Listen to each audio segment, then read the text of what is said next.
So welcome everyone to Transition Tuesday. We are going to be discussing Transition 101. My name is Laura. I am one of the parent consultants here at Connecticut Parent Advocacy Center. I have 5 lovely children, all who are on IEPs and 504s and have all sorts of needs. And we have a few of the staff members here with us tonight. If anybody wants to introduce yourselves, feel free. If not, that's okay. I do want to remind everyone that this session is being recorded, so just keep in mind if you're asking personal questions, just to keep it simple, this is being recorded so that information will be public. And Laura, I don't mind introducing myself. Hi, everybody. My name is Renee, and I am a parent consultant at Connecticut Parent Advocacy Center also. And I happen to have a teenager going through transition right now. So I'm excited to learn all the stuff along with you all too. Hello, my name is Ryan DaCosta. I'm the Youth Engagement Coordinator and someone with a lived experience with a disability working at CPAC, and it's nice to meet you all.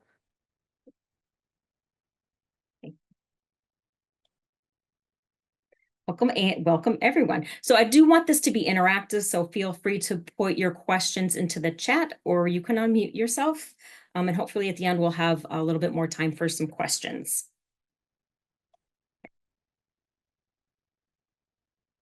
So a little bit about CPAC. We are the Parent and Training Information Center.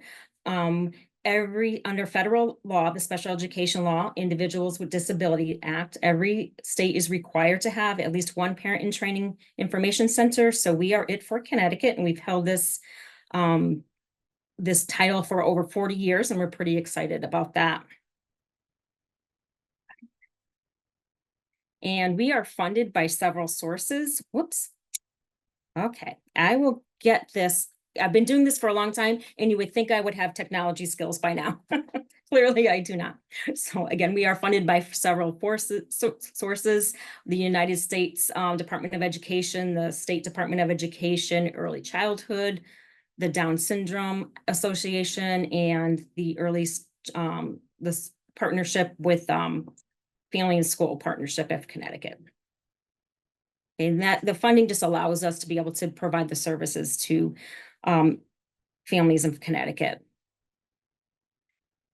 So our mission is really to empower families who have children with disabilities from age 0 to age 26. We even go above and beyond that. We really do not turn anyone down. Our services are free. And although we have advocacy in our name, we are not advocates. We are parent consultants with lived experience. All of our parent consultants have a child with a disability. And we really believe that family members have the knowledge and know their child the best. So we help them develop their story and share their story in meaningful ways and really teach them how to effectively advocate and collaborate to get the services that their children need. Okay. So tonight we're going to learn about transition. There is a lot about transition. It can be very overwhelming. So we're just going to go over the very basics about what is transition planning and services and what is required on the IEP. So we really want you to gain that understanding of what the federal law is for special education and also what is in the IEP. Okay, and at the end, we do have several resources and strategies for you.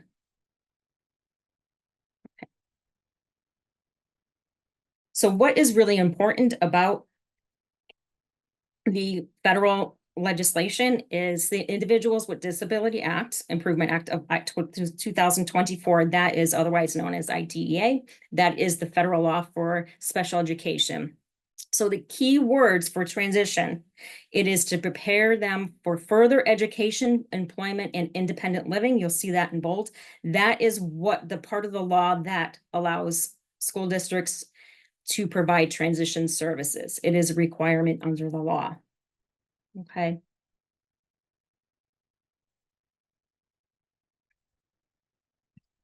So what are transition services? So the law defines it as a coordinated set of activities and is the process of assisting the student moving from high school to life after high school. Transition services are focused on improving the academic and functional achievement or the skills of the student, And programs and services that are created during middle school and high school, they will assist a student and their families in creating a vision of what life will look like in the future. What do they want to do? And it's always around the area of education, further education or training, employment, and independent living, if appropriate.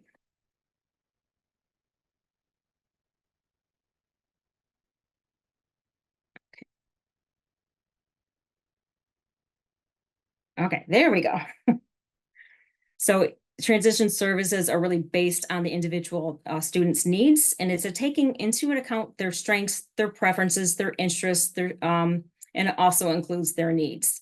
So it's all related to instruction, and there's also related services. It might be physical therapy, occupational therapy, community experiences, and it could be adult living, looking at the community. How do they navigate the community? What is needed? It can include daily living skills such as cooking, cleaning, hygiene.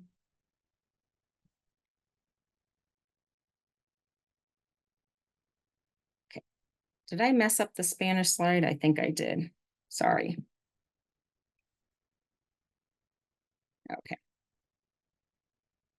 So transition services really, they must center, their activities must center around instruction, community employment, and really helping the student prepare for post-secondary education, which could be college, it could be a certificate program, continuing adult education. It could be training such as preparing for the military, where they need to get into the military. Again, linking to adult services or community services, and also independent living. And the transition activities must be based on the individual student needs. So in the areas of academics, that could be study skills. It could be social skills, self-advocacy skills, communication skills, behaviors, anything related to health and safety, time management skills and organizational skills, otherwise known as executive functioning skills. And again, this is just a small list. You really want to look at the whole individual and what their needs are. So all those activities and services really are based on that individual student's need. Okay.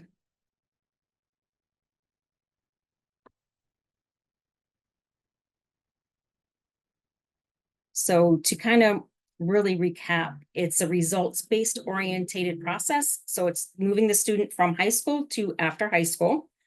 And the results are really building those skills, meeting goals and objectives. And it's based on the student's strengths and preferences. So you're going to be doing assessments, transition assessments to gather those preferences, those strengths, those needs. And then it's really describing the course of study. What courses are they taking in high school to get them the skills to obtain what they want to do after high school? You know, and what classes are they taking currently in high school? And that will be written in the IEP. Okay. I'm just going to pause briefly to see if there's any questions.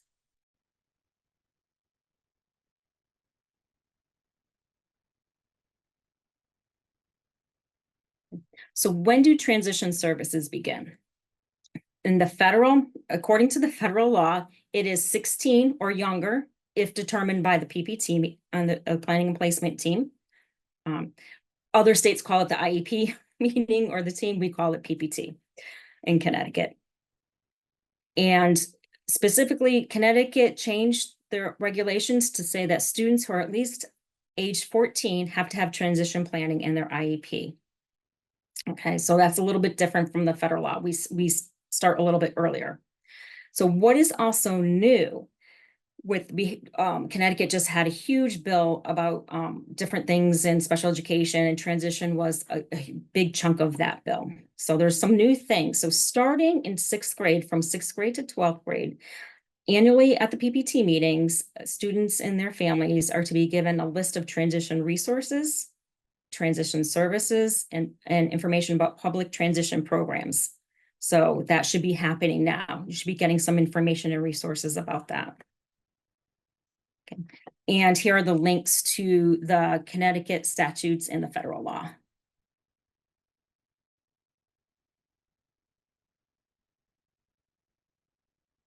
Okay. So transition planning is really done through the PPT meetings. So if you're going to be talking about transition, you must invite the student, and it's going to be done during a PPT meeting. So annual measurable transition goals and objectives related to the area of employment, education, further education, and independent living where appropriate. So they all support what the student wants to do after high school. So a statement about what the student wants to do after high school will be on the IEP, and those are called post-secondary outcome goal statements. We will discuss that a little bit further in the presentation. So all of that is supported for the student. You develop the goals and objectives. The student really must be invited. And a great way for a student to be involved in their PPT meeting is to actually run it. I did have a student actually run their PPT meeting. They did a whole PowerPoint presentation, and it was really nice to see them take ownership of it and actually talk about some of the areas they did not do well in. And they were pretty transparent to say, I was lazy. I didn't want to do this goal because I was afraid, but I know I need to focus on it. And it really helped develop those skills as far as communicating in front of folks, because we have to do that when we go for a job, and we have to do that in the adult world. It really helped them gain some independence and take ownership, and also really understand what their disability is and their skills, what's needed, what skills they have that support their needs. It builds that self-advocacy, so they're able to really speak about what their needs are and advocate for themselves, and the self-determination skills, really making the ability to make their own decisions and make choices and set goals.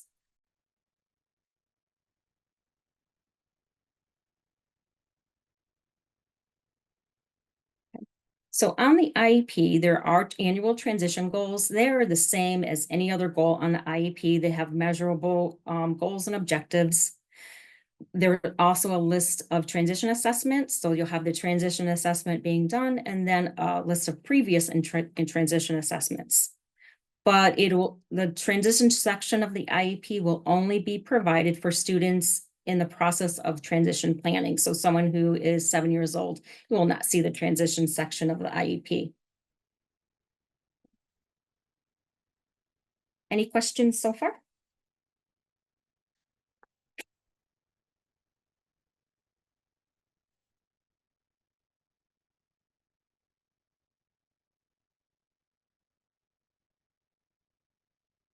So on the Connecticut IEP, it'll pop up. Is the PPT developing annual transition goals or talking about transition? Yes, then all the transition sections will generate. If not, you won't see any. The CT says the system will not generate any of the transition sections. So, but there's a built-in stop or to help with compliance at age 13, it automatically pops up, because with Connecticut, again, that IEP that is in effect when the student turns 14 must have transition planning. So if the annual PPT meeting is January, but the student turns 14 in March, they're going to need to do transition planning, even though the student's not 14 years old, because that IEP is good from January to the following January. Does that make sense? I know sometimes I get questions on this.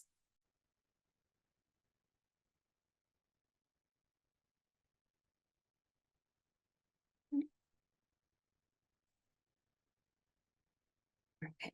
So how do we talk about transition? We ask our children, we ask our students, what do you want to do after high school? And traditionally I get that, I don't know. I don't know what I want to do. I know some adults who still are not sure what they want to do. So students may not know what they want to do after high school, and also interests change throughout high school. And that's why we do a transition assessments, and they're ongoing because things do change. But this is a great time to really, for that process of self-discovery and expressing that self-determination, and for students really starting to begin to understand their disability and their rights.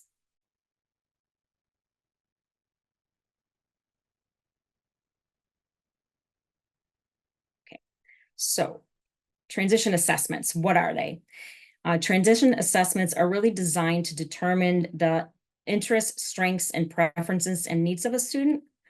And it is the ongoing process of gathering information that will help students, educators, and families really make informed decisions about life during high school and after high school, really helping create that vision of what they want their life to look like after high school. For students, that really helps them identify, what do I need to reach my goals for work, for school, for independent living, being in the community? How do I reach that? What skills do I need? It really builds the understanding for their the students' needs of their strengths and their needs and their capacity. And again, I cannot stress how much they are ongoing. So here you'll see a list of the transition assessment and the date.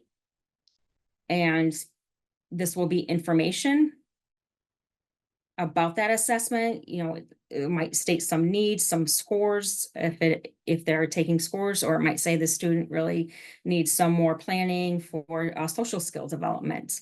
And here will be the history and the date of the previous transition assessments. Okay. And from what I understand, there's no limit to the characters or the amount of information you can put here.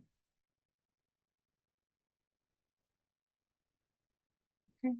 And here is an example of some transition assessments, and it's really looking at the whole individual, and some assessments might look at different skills. They might look at executive functioning skills, such as organization, or it might look at job skills. And this is part of a manual that talks about the what assessment is and what area it measures, or what it's going to assess in.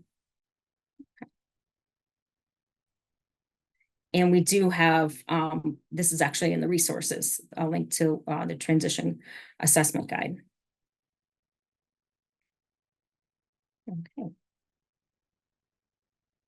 So they can actually, what I do want to say, let me go back to assessments really quickly, because we want to look at all different areas and what type of assessments. They could be vocational assessments. They could be what's called a situational assessment, where the student or your child might go into the community and it starts an activity from the very beginning, from maybe even getting out of bed to going to work to finishing that job, whether it's going to the school or going to the grocery store, whatever that activity is, from start to finish, and seeing how they can accomplish it and where that process breaks down, where they need help doing it or completing that event.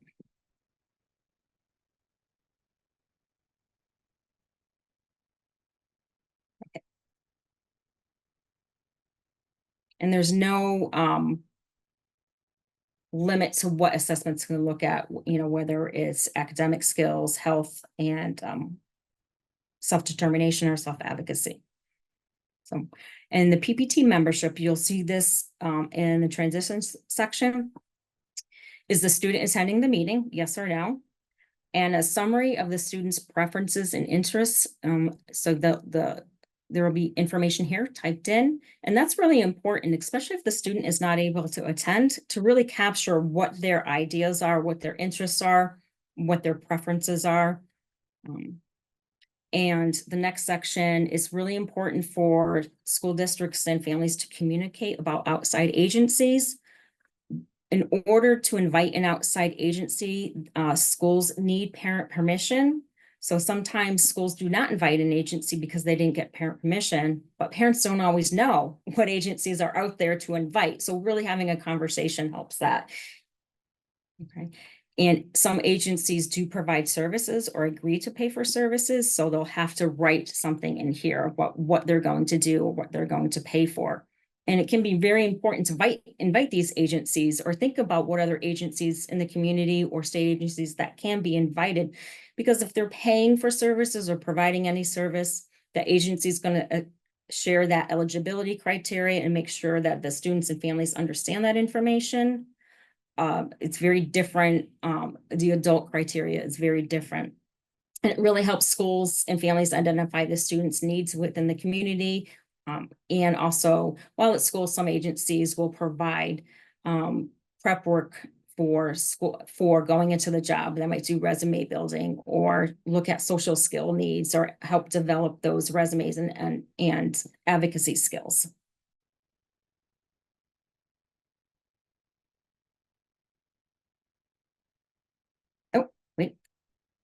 I jumped the gun. Something that I want, this doesn't make sense to me, why this area, does the student require specifically designed instruction? To me, it's odd that it's up here in the beginning and not with the next part, the next section of the transition planning.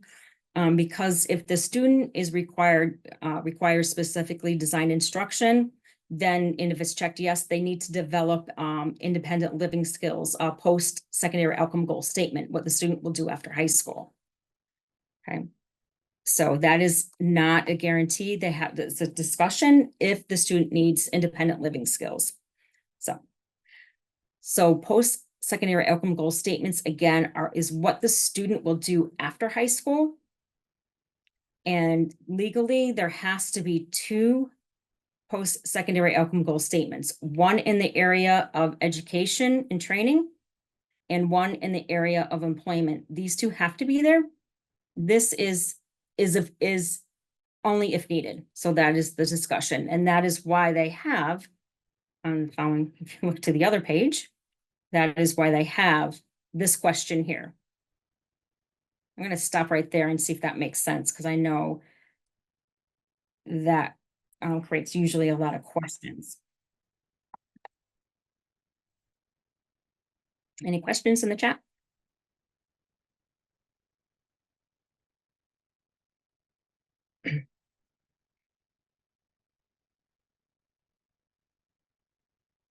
So for example, if your child or your young adult needs help with executive functioning, money management, organizational skills, maybe food prep or navigating the community or personal hygiene, those are independent living skills. And it should be a discussion at the PPT meeting to say, yes, we want independent living skills on the IEP. We want a post-secondary outcome goal statement. Okay. Again, that's the statement of what the student will do after high school.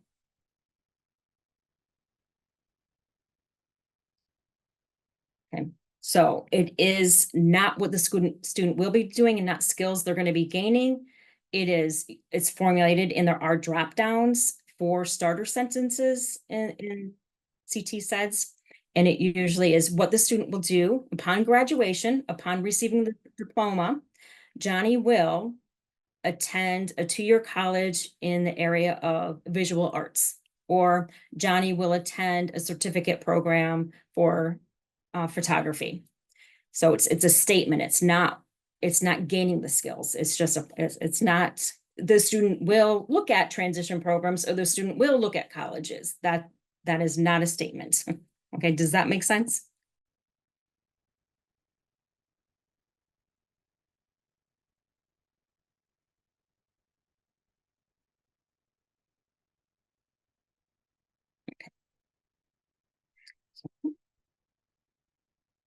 I'm sorry. I have something leaning on my cursor, so it is jumping ahead.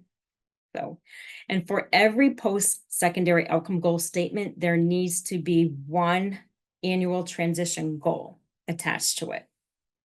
Okay. So so there has to be an annual transition goal in the area of education and the area of employment. And if there are independent living on the IEP, a post-secondary outcome goal statement, then there needs to be an annual transition goal linked to that. Okay. So what you will see on the IEP, you'll have transition present levels and development of goals and objectives. So I love the fact that they have student and parent input on before every single goal and objective. Because this is really the time for students to use that self-advocacy to say, this is what I need, this is what I want. Okay, so this is going to talk about present levels of performance. How are they doing in the classroom? What are their academic and functional? How are they performing? And I'll talk about their strengths and any needs, any concerns. And might see some data from assessments here. So anytime they're looking at transition assessments or any other assessments, anytime there's a concern or a need, you should be developing a goal and objective for that. Okay.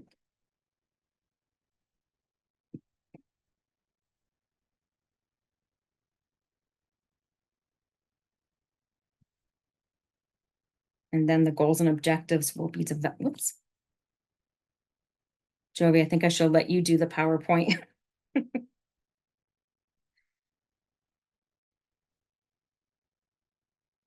So the annual Para goals. la próxima.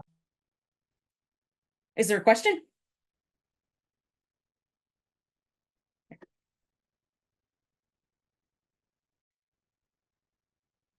Okay.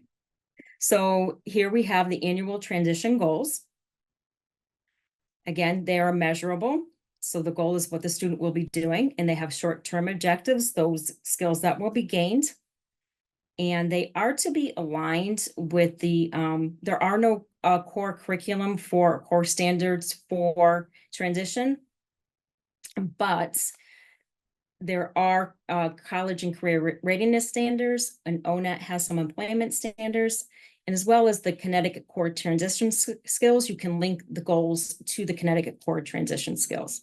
And again, there has to be an annual transition goal for every post-secondary outcome goal statement. You see right here, it says in education or training, there will be another one for employment and possibly another one for independent living.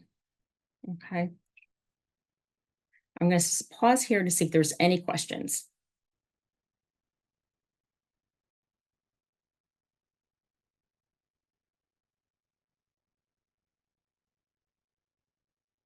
So these annual transition goals, they really support the post-secondary outcome goals. And it builds the skills to achieve what they want to do after high school. And they're always developed through appropriate and measurable, appropriate transition assessments and the present levels.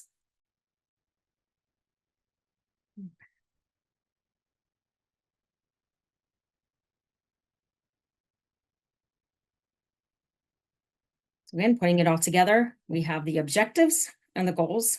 So the goals, again, align with post-secondary education training, employment, and if appropriate, independent living skills.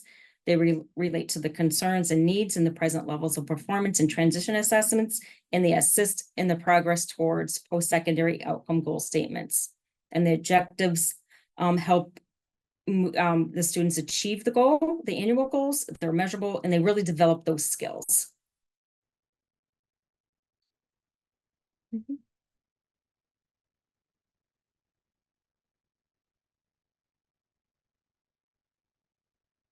Again, so we have the transition assessment, the post, which help then you develop the post-secondary outcome goal statements, and then the annual transition goals. It really kind of flows together.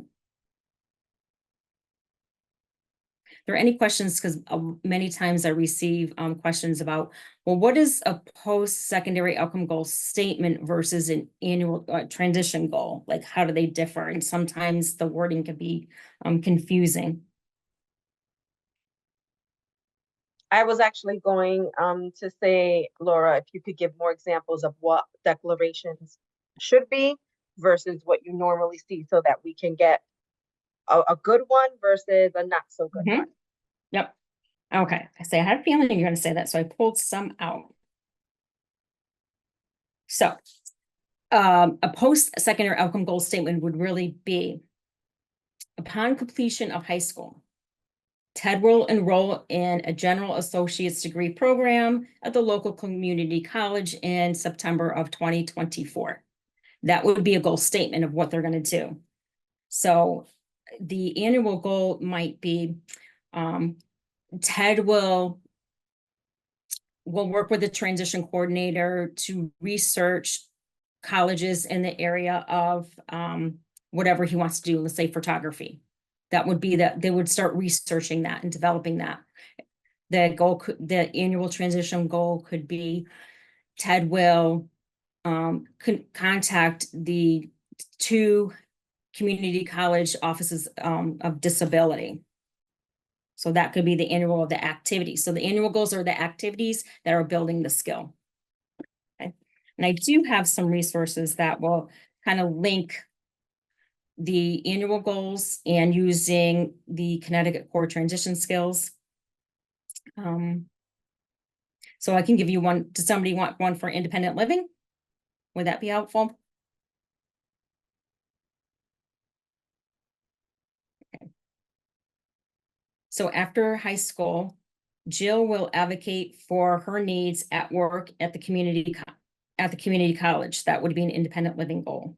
Okay, the annual goal might be giving in a classroom setting, the student will engage in social awareness and advocacy by examining strengths and weaknesses. So it's really about building the skills.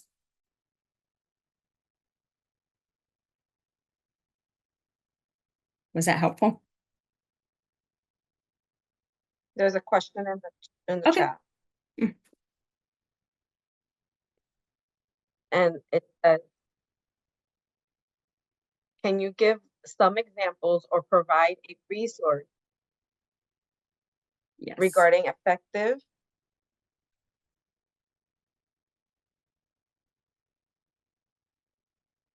that include a student's voice? Yes, and there are resources at the end of the presentation. We have a few of them actually. It's actually it's under revision. It's called Stepping Forward, and it's an interactive transition guide, but there are resources at the end of the presentation.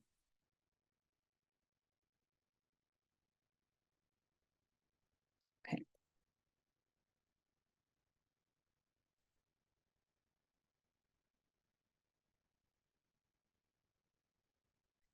So next you'll see on the transition section, has the student completed the academic requirements? Those are basically getting your high school credits. It's yes or no. If the course of study is really that coursework or activities that the student is taking to help them achieve their post-secondary outcome goal statements, what they want to do after high school. And it goes from year to year. So every year you might be seeing this. Caveat to that is if they have received all of their high school credits, they do not have to write a description of the course of study. It's best practice, and I would encourage you to ask, what is the course of study when they're finished with their high school credits? What are they going to be working on? Can you put a description in there? It helps helps families understand what is happening in the transition program.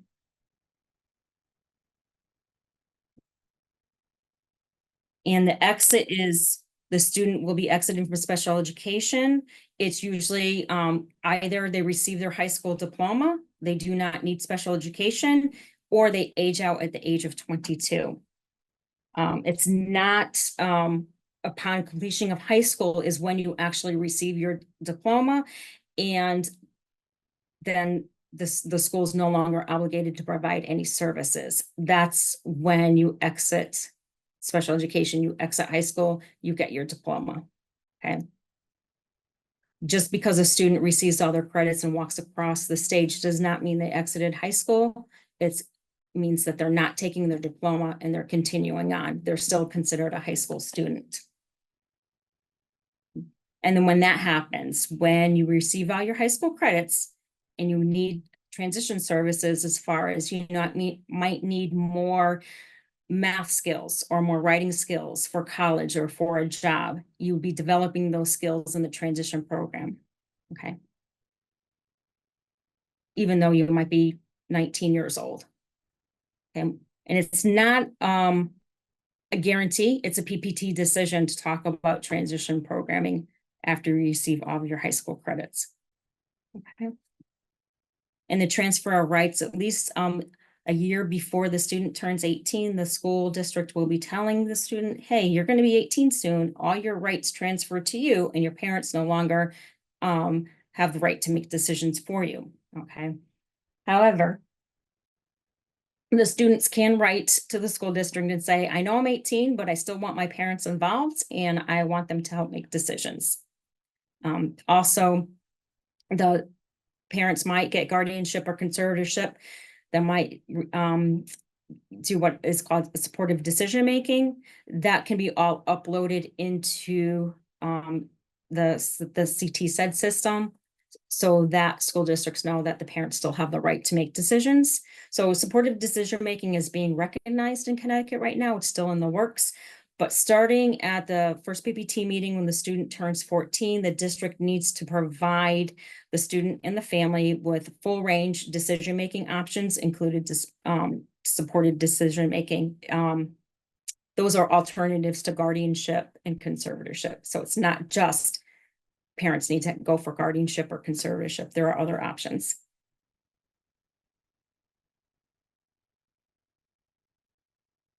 Laura, there's an additional question that was going with the assessments. Okay. I'm sorry. It says if parents find the assessments not comprehensive enough, can they request a specific type of assessment? Yes, you can. One of my favorite assessments, and many folks here know, is called the Transition Planning Inventory because it looks at all the domains for a student. It looks at education, further education, employment, community participation, social skills, assistive technology. And there's the student rates themselves, the parent, an educator, a teacher will rate it, and that comes back to say, you know, can the student do it by themselves? Do they need help? How much help do they need? Do they need further assessments? And also, should there be a goal developed? That is one of my favorite assessments. But there's many different more, and you can ask for more than one. And again, they are ongoing, so every year there needs to be a transition assessment.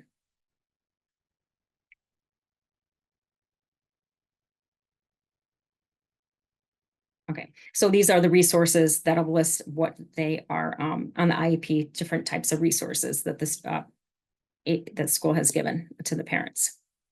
Okay. So the summary of performance, this will be given to a student once right before they leave the high school and get their diploma. So they need to write and information about what the performances of the student and include recommendations on how to assist that student in meeting their post-secondary outcome goal statements. Whether they go to a college, where they go to employment, is about what skills they have and what the needs are and how to support them. So it is done by students and with students. It shouldn't be just the teachers writing it. It really should start in ninth grade, but really be formally written the last year, their senior year, or right before they leave high school.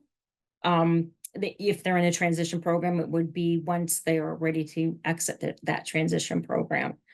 And it should be reviewed with the student. And again, this is where the student can really develop those self-advocacy skills and understanding what their disability is and how to support themselves going into the adult world. Okay.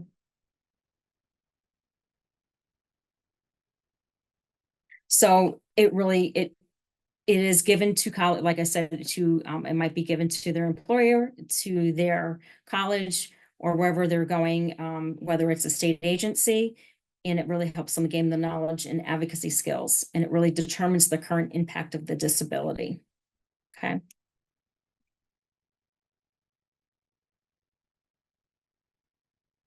So again, this was a change that students can remain in school through the age of 22. So if a student turns 22 July 3rd, that means they have another year, potentially another year of transition services through the high school. And here, if you want to have some light reading before bedtime, you can read all 94 pages of the new legislation, which about 50% of it pertains to transition.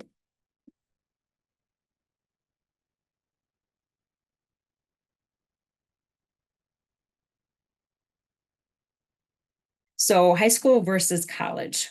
So college is a different disability legislation. It is under the American Disabilities Act, and it focuses on accommodations.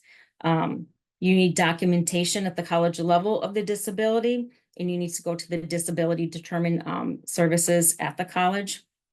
So there's no special education. The IEP does not follow them. And the students have to advocate for themselves and disclose their disability. So there's no parental involvement. So if the student is not doing their homework or they're not turning in papers, no one's going to really check on them. They do have access to the student services such as, you know, the math lab or the writing lab and things of that nature.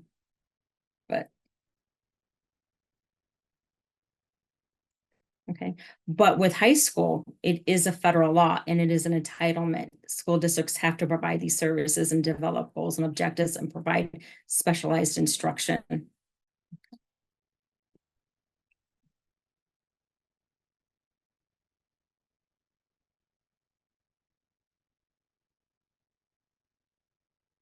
So with the adult worlds, you have, again, the Individuals with Disability Act, that is an entitlement. They have to provide services. And with the adult system, there's a lot, there's eligibility criteria, and there might be long wait lists. And you might have to use several agencies to fill that need, and it's all dependent upon your level of need. I know with some, it's the autism waiver services, there is approximately, it's over a 10-year wait list right now. Okay. And all services are subjected to state and federal funding. They might receive a cut, and then you go on a list of the level of need. So the neediest would get the services first. Okay. So things that can help with transition planning. Really quickly is person-centered planning. It's really, there's all sorts of different types of person-centered planning. It's really gathering their future goals, talking about the resources and supports that are available to assist the student, and they help them strategize. What does my good life look like? What do I want to do? What do I need to get there? Who can help me? What's in the community? And depending on what it is, there might be what they might use, because there's MAP, there's paths, person-centered planning, and charting the life course is one of them. You might have a facilitator doing this. It's not a one-all and be-all. It's not a one and done, and it just depends on your preference. And if you go to here, it talks about, it links you to where there's all sorts of different types of person-centered planning. Okay. But though that person-centered planning can help, you give it to the school district, and that can help with the goals and objectives in the IEP. And Laura, if I might interject, that one is really a good place to have the student's voice heard. I'm remembering from a question earlier. Absolutely. Absolutely. Oops, I'm getting ahead of myself. Okay. So there is employment. So if focus on workforce development is really to increase those opportunities. So we have vocational rehabilitation, which is VR agencies that partner with the school districts and state agencies. For us, it is the BR Rehabilitation Services and Level Up. So they do have pre-employment types of services, might include career and job exploration, informational interviews, workplace readiness training. With Level Up, usually in the summer, they might start a student with their first job and just, that first entry. It's really not one-on-one direct services. That's usually for the adult in the adult side, but it's the starting point, and it really depends on funding. But there are Level Up counselors that can talk to the school districts and come in. The school districts usually have the paperwork for Level Up and start initiating that so the student can get on. And also, Level Up is not just for students with an IEP, it's for students who even have a 504 plan. So here, this is how you access Level Up services. So it's under the Department of Aging and Disability Services, which then houses the Bureau of Rehabilitation Services. And then you have Level Up. And here are the links. There's the brochure, and this in Spanish, and that is the link to the Bureau of Rehabilitation Services, otherwise known as BRS. You might hear that word a lot. Okay. And here are links to other adult agencies. DEMIS does have a young adults services, DDS. So there's all sorts of different agencies here. And I'll go through the resources really quickly. We have, and we actually have Ryan here. We have our Youth Advisory Board, and to sign up for their email, there's a link there, and you can visit the student resource page on our webpage. They have lots and lots of wonderful information. I personally love the meeting prep sheet that was developed. And, and if you have a student or you have a young adult who's interested in learning more, have them sign up for the email, and contact Ryan. We do have on our webpage, Transition Tuesdays, which we do record and put on our YouTube. We have our newsletter, and that is our website, our transition page.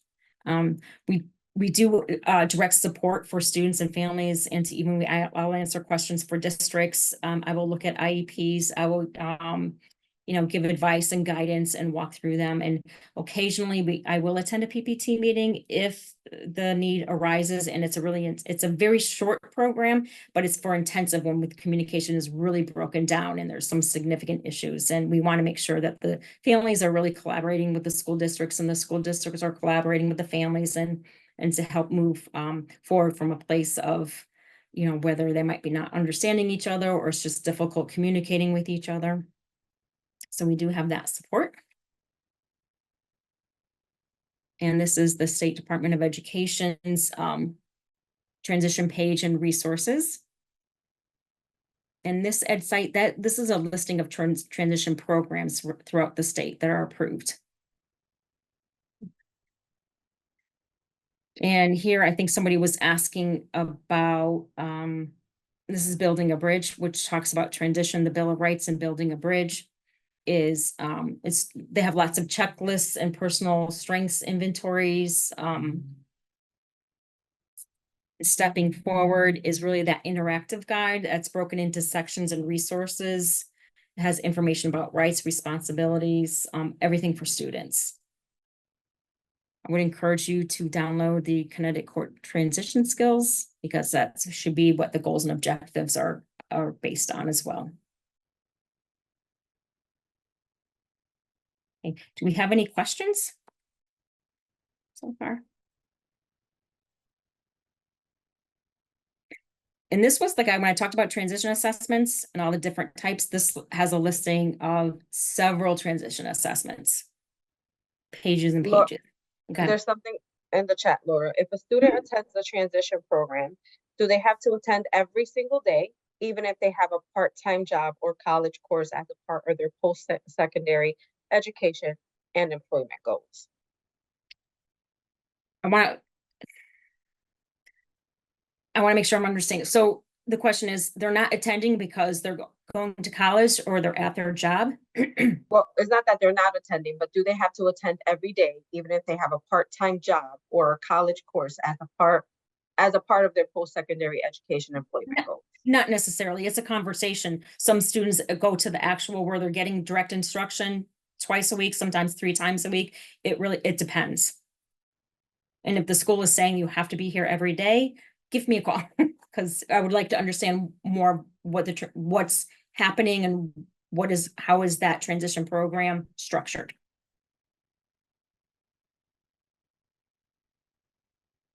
Okay. Okay, so these are just different guides. We can send this PowerPoint out to folks. So, and there's just different resources on career inventories, independent living, money. What else is in here?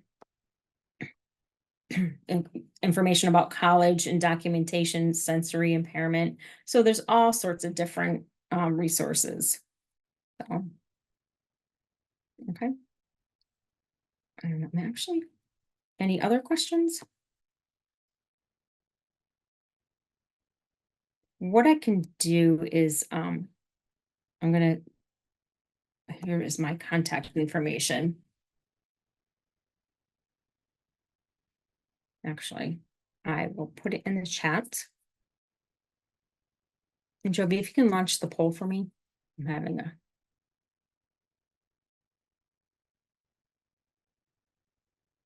And this is just a general overview. I went really quickly because there's a lot you can say about transition. And when I got into it a little bit more, I was told it's overwhelming.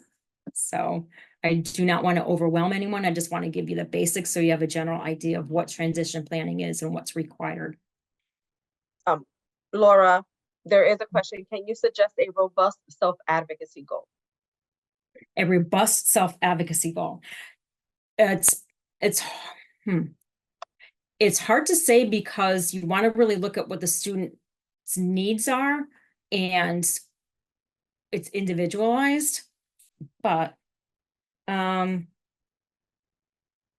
for instance, if a student really doesn't want to speak up about any of their needs, it could be given a situation, the student will choose between 3 responses to help advocate for their need.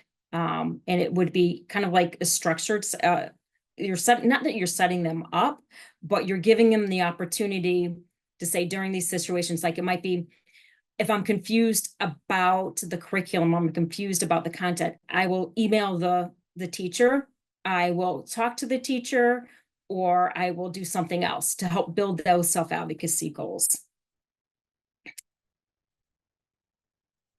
And you really, when you're doing goals, it's really setting up, and this is really getting to more of a transition 201, how you're going to be structuring the goal is, given a situation, the student will do X, Y, and Z, and you're going to be measuring that. So, and you're going to be telling them how often you're going to be measuring that. So you want that, given the materials, given the condition, the student will, what skill you're going to be observing, and then you're going to be evaluating that. So 3 out of 5 chances they're going to be doing a certain activity.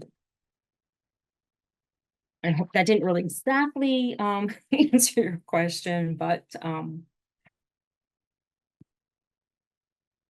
the goal really should be worded as the student will, given this condition, develop that self-advocacy skill using these, and the objectives are going to be measuring, giving it 3 opportunities. They're gonna, like I said, email, or whether they're going to talk to this teacher in person.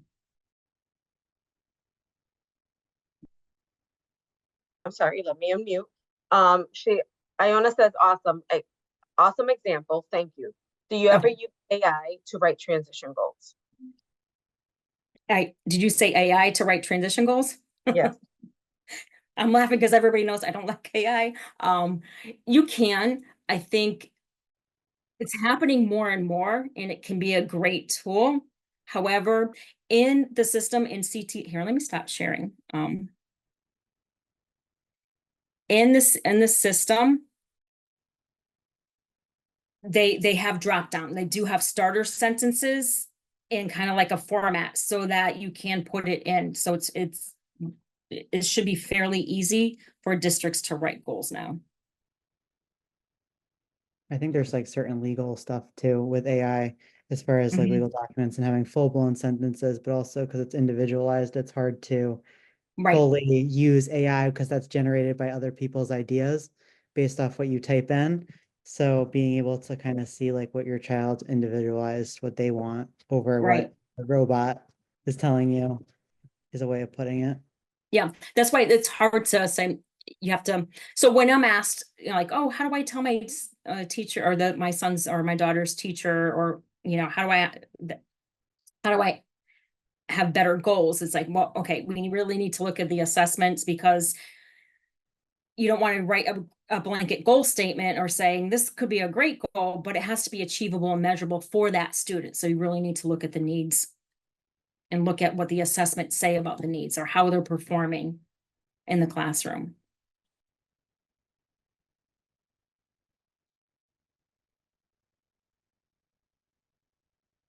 It is difficult to write SMART goals. But again, in the system, there's drop downs and starter sentences to help you write those SMART goals.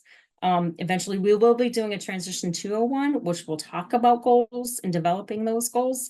We do have on our YouTube page someone who did comment and talk about developing the goals.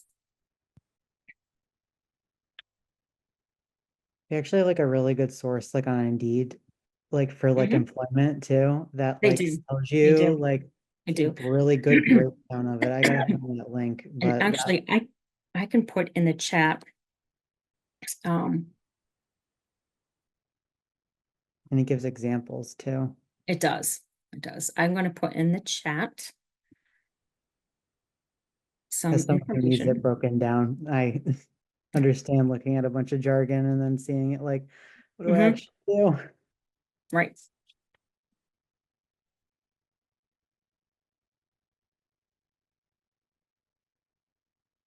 Okay, see if I can do this. See, if I was, Ryan, you could probably do this so much more quickly than I can to put something in the chat. What are you trying to put a specific link? Yeah, no, I'm actually a PDF, so. It's not letting me do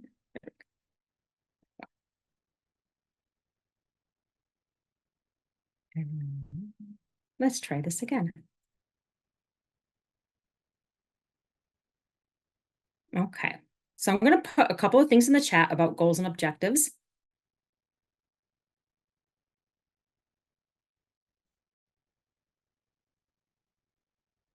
I found that link for Indeed. Oh, you did great. Put it in the chat.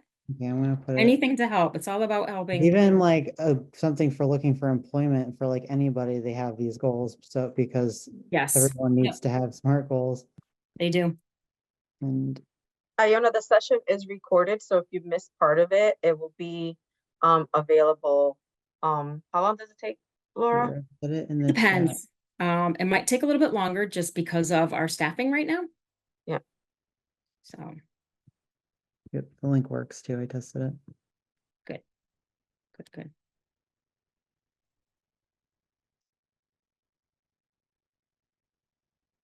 So I'm putting in there some examples of, I'm having a hard time. There we go.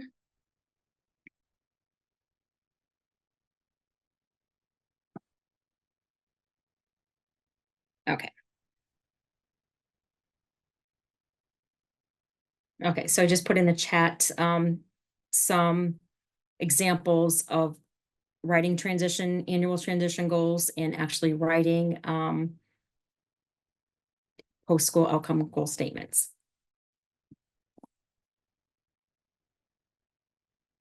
Okay. And what I will do is everybody still on, because I will actually put the PowerPoint, because it does have live links into the chat, so you can download it.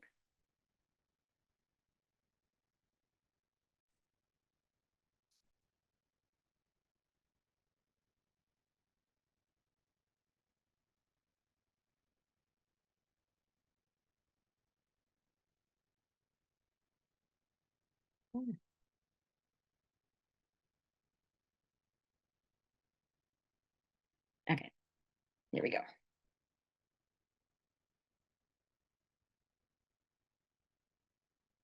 Okay.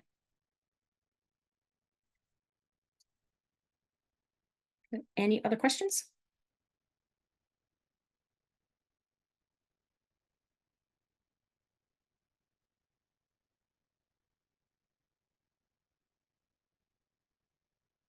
Was she I able love to that get the idea, Lauren. document saved in Yes. class? I'm recording this.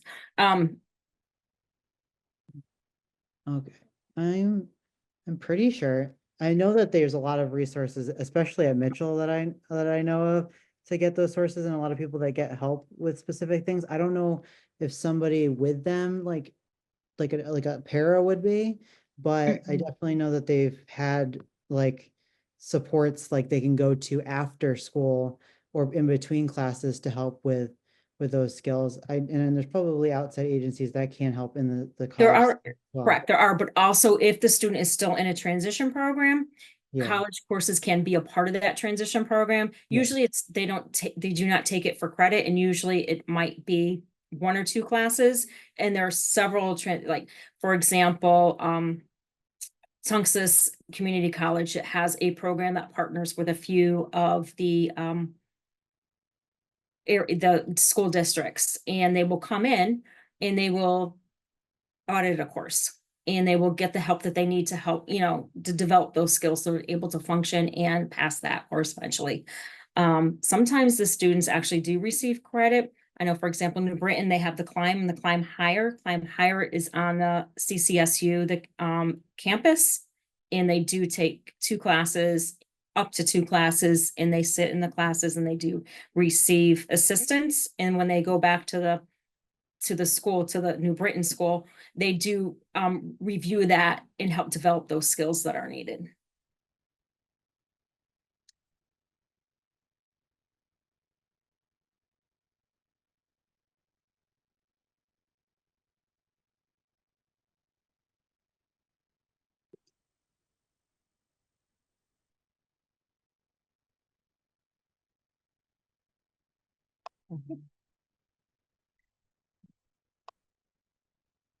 You're welcome. You're welcome.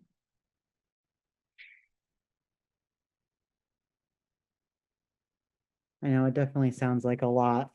It's a lot of Mhm. information to take in, especially and also as me, someone that's been a student and someone with lived experience and having to navigate this and A lot. everything. It's a lot, and I think honestly, some of it is just like as you go and like obviously being prepared for a lot of it, but a lot of it's learning curves Mhm. and discovering who you are as an individual as well, and then just seeing what support you really need, like is like when you get the little bit more sense of independence too, because there might be some stuff you don't need and there might be stuff you do need and you just don't know until you do it.